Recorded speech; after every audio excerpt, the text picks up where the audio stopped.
பத்திரிகை மற்றும் ஊடகத்துறை நண்பர்களுக்கு முதலில் நன்றி கலந்த வணக்கத்தை தெரிவித்துக் கொள்கிறோம்.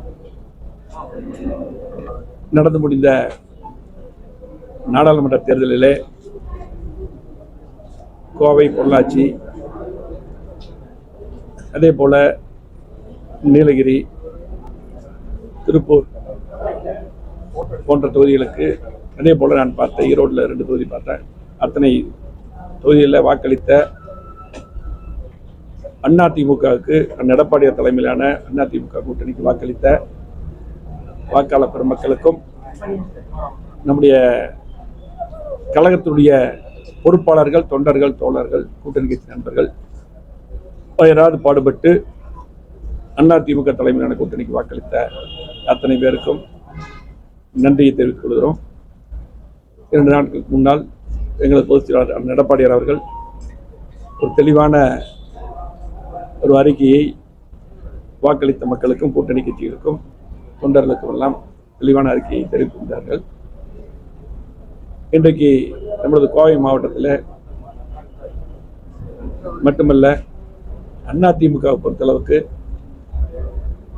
1980 சரி, அதே போல 1989, 1996, 2006, 2021 நல்ல எதிர்கட்சிகள் எல்லாம் பல்வேறு தோல்விகளை வெற்றி வாய்ப்பை இழந்திருந்தாலும் கூட அதையெல்லாம் படிக்கட்டாக வைத்து 1991, 2001, 2011, 2016 என்று மிகப்பெரிய வெற்றி கண்ட இயக்கம் அதிமுக. மிகப்பெரிய இயக்கம், அதிகமான தொண்டர்களை கொண்டது.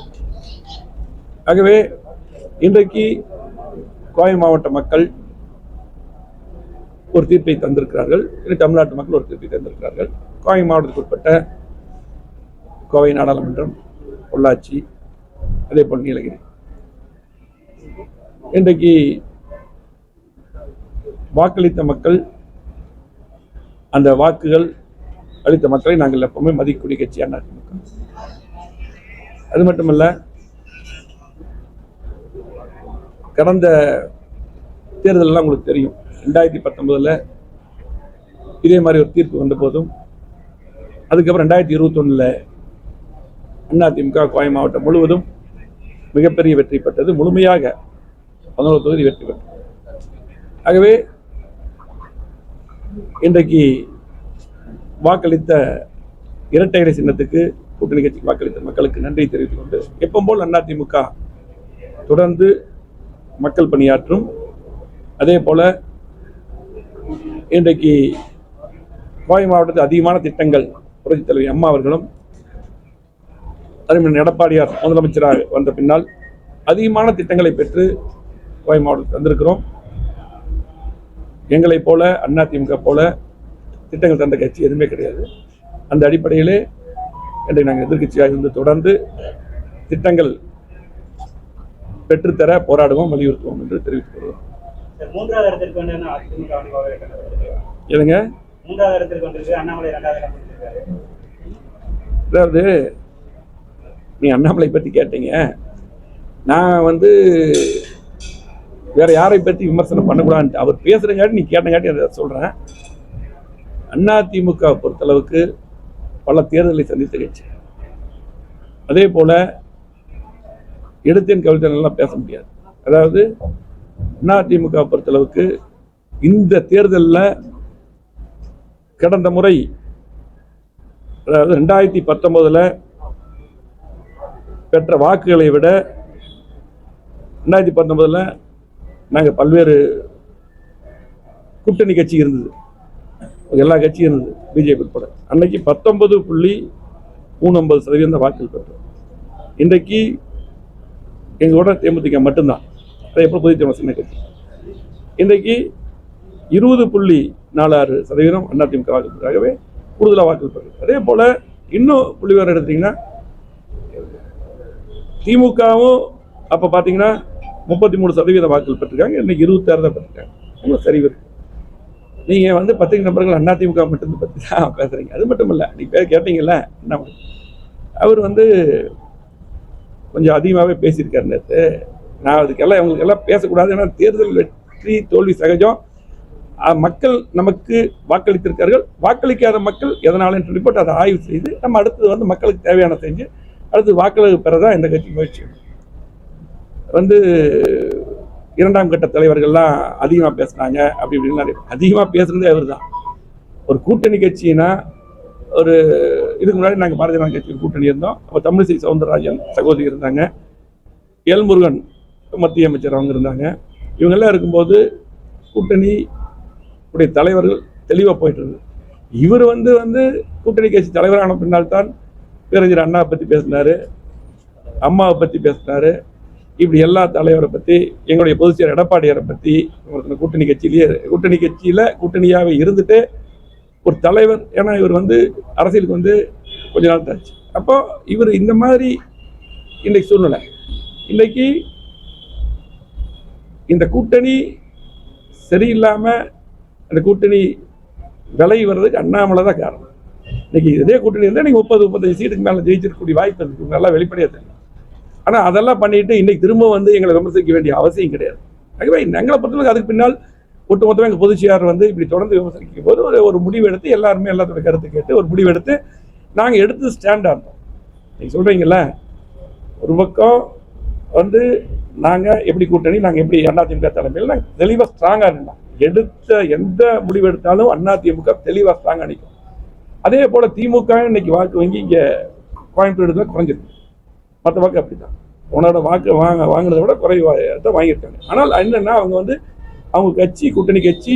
அதே போல் நாங்கள் வெளியே வந்தாலும் திமுக என்ன பிரச்சாரம் வச்சாங்க, இல்லை இவங்க பி டீம்னே இப்படி மீடியா, இதுக்கு மீடியா பூரா திமுக சப்போர்ட் இப்படி எடுத்து வைக்கிற காரணத்தினால் அவங்களுடைய ஓட்டும் அன்னைக்கு அந்த குறிப்பிட்ட எல்லா பூத்துலையும் பார்த்தாலும் நாங்கள் பார்த்தோம். சிறுபான்மையர் ஓட்டை வந்து நீங்கள் நம்பாமல், ஆனால் நாங்கள் வந்து எடுத்த கூட்டணி இருக்கும்போது கூட்டணிக்கு ஆதரவாக கூட்டணி தர்மத்தை கடைபிடிப்போம். ஆனால் விலை வந்தது தான், அது தயார் சரியாக தான் இருந்தது. எடப்பாடியும் தெளிவாக சொன்னார்.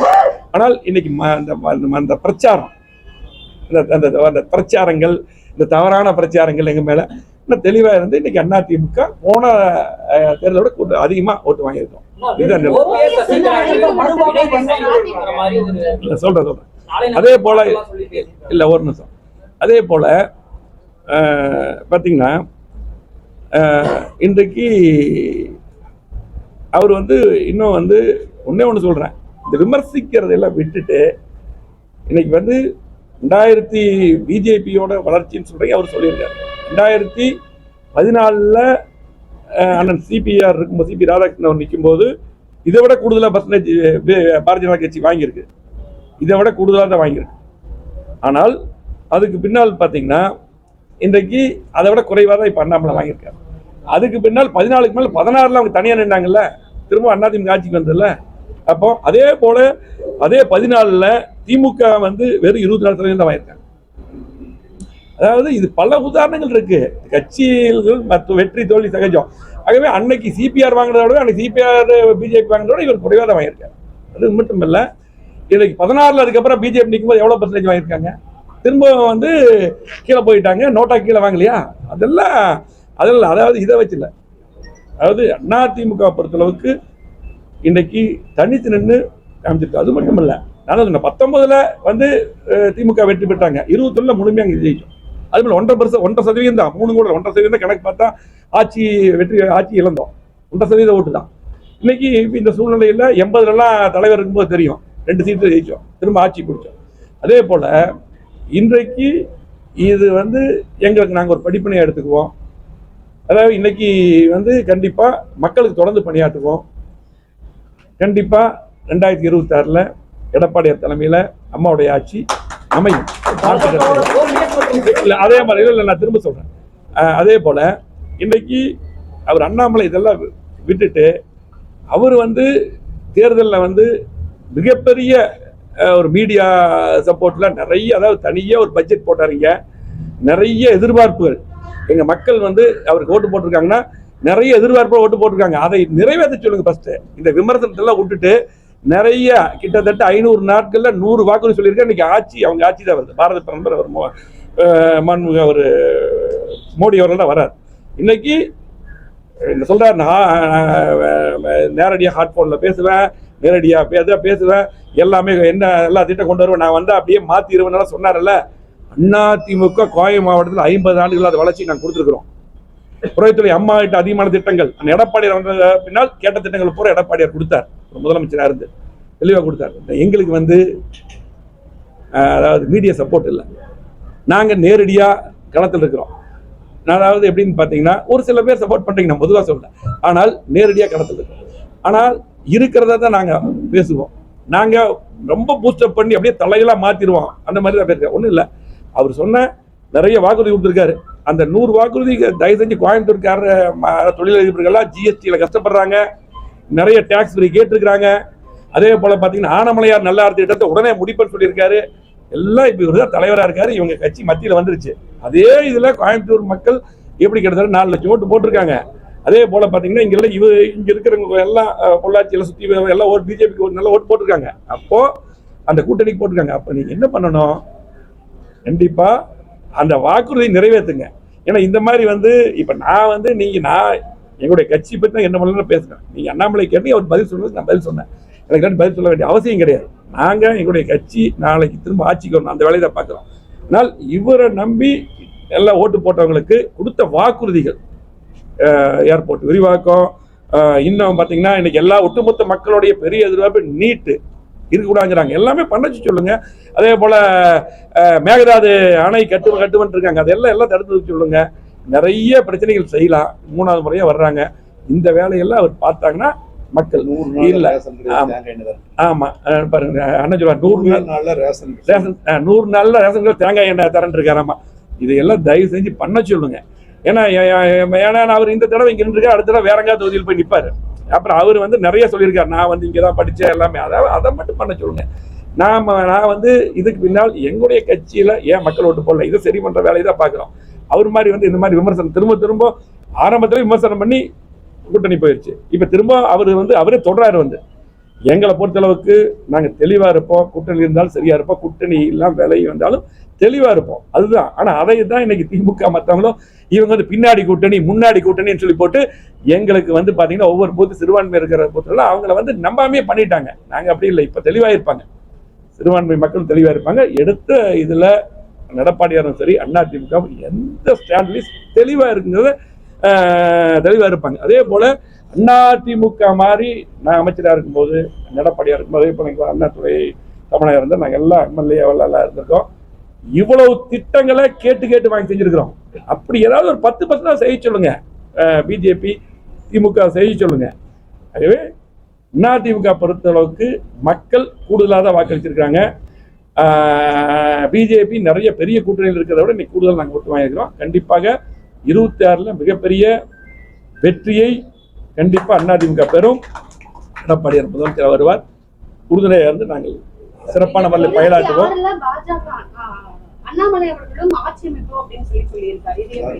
இதுதான் பதில். நான் வந்து எடப்பாடியார் தலைமையில் ஆட்சி இன்னைக்கு வந்து இந்த தேர்தல் பார்த்து இந்த தேர்தல் தான் சொல்லிட்டு 2014 இதை வர அதிகமாக ஓட்டு வாங்கினாங்க பிஜேபி. 2016 அதுக்கப்புறம் என்ன நிலைமைன்னு தெரியும். அதாவது அடுத்த சட்டமன்ற தேர்தல் ஒரு பக்கம். அது மட்டுமல்ல, இன்னைக்கு வந்து பார்த்தீங்கன்னா மக்களுக்கு சட்டமன்றம் நாடாளுமன்றம் பிரித்து வாக்களிக்கிறாங்க. இதில் வந்து நாங்கள் மக்களுடைய நலன் தான் வச்சோம். இன்னைக்கு திமுக வந்து காங்கிரஸ் மத்தியில் முக்கியமான கட்சியாக இருக்காங்க, பல ஆண்டுகள் நாட்டை ஆண்டிருக்காங்க, மிகப்பெரிய கட்சி, உங்களுக்கு சுதந்திர போராட்ட காலத்தில் இருக்குது. அதே போல் பாரதிய ஜனதா மிகப்பெரிய கட்சி, அவங்க ஆட்சியில் இருக்காங்க. இது 2 விதமா அப்படி பார்த்தாங்க. இதுதான் இதில் வந்து எங்களுக்கு வந்து தோல்விங்கிறதே கிடையாது, எங்களுக்கு கூடுதலாக தான் இருக்கும். அதே போல் எங்களுடைய வேட்பாளர் சாதாரண எங்கள் ராமச்சந்திரன் சாதாரண கார்த்தி தான். இவங்க எல்லாம் எங்காலும் எப்படி ஃபைட் பண்ணியிருக்காங்கிறது தான் முக்கியம். போன விட கூடுதலாக ஓட்டு வாங்கியிருக்கிறோம். எனவே கண்டிப்பாக அதிமுக தொடர்ந்து மக்களுக்கு பணியாற்றும். அதாவது என்றைக்கும் அதிமுக ஒரு சிறு சரிவு வந்து அதுக்கப்புறம் மிகப்பெரிய பிரம்மாண்டமான வெற்றி பெறும். இதான் நடந்திருக்குது. ஆகவே பார்த்தீங்கன்னா 2009 சரி, அதே போல 2006 சரி, 2011 200 சீட்டுக்கு மேல வெற்றி பெற்றோம் சட்டமன்றத்தில். அதே போல மீண்டும் எடப்பாடியார் தலைமையில் மிகப்பெரிய கூட்டணி அமையும். கண்டிப்பாக 2026 அதிமுக வெற்றி பெறும், எடப்பாடியார் முதலமைச்சர் வருவார். இதுல எந்த இதுல யாருங்க அதுதாங்க, அதுதான் அவர் தலைமை பஸ் பார்த்து சொல்லுங்க. அதிமுக எல்லாம் பாத்துக்கலாம், அதிமுக தெளிவா இருக்கிறோம். அதாவது நான் தான் திரும்ப நீ கேக்குறீங்க, நான் அவரை பத்தி பேசக்கூடாது நினைக்கிறேன், நீங்க திரும்ப அவர் பேச சொல்லி கேக்குறீங்க. அதாவது நான் என்ன பொறுத்தளவுக்கு அவரோட தலைவர் பதவி பார்த்து சொல்லுங்க. எடப்பாடியாரை பொறுத்தளவுக்கு தெளிவா இருக்காரு. மீண்டும் வந்து கண்டிப்பா அவர் தலைமையில மிகப்பெரிய கூட்டணி வரும். கண்டிப்பாக அதிமுக மீண்டும் ஆளுங்கட்சியா வரும். அது மட்டுமல்ல, இவ்வளவு திட்டங்கள்லாம் செஞ்சிருக்கிறோம். நாங்க தேர்தலுக்கு முன்னாடி சொல்லி வாக்கு கேட்டோம். அவங்க வந்து பொய்ய மட்டும் சொல்லி வாக்கு கேட்டாங்க. பாரதிய ஜனதா கட்சியும் திமுக. இனியாவது எங்க கோவை மாவட்ட மக்களுக்கு, நம்பின மக்களுக்கு, நம்பி வாக்களித்த மக்களுக்கு நாங்க திட்டங்கள் தந்திருக்கிறோம். நம்பி வாக்களித்த மக்களுக்கு பாரதிய ஜனதா கட்சி திட்டங்களை தர சொல்லுங்க. அதே போல திமுக திட்டங்கள் தர. நன்றி, வணக்கம்.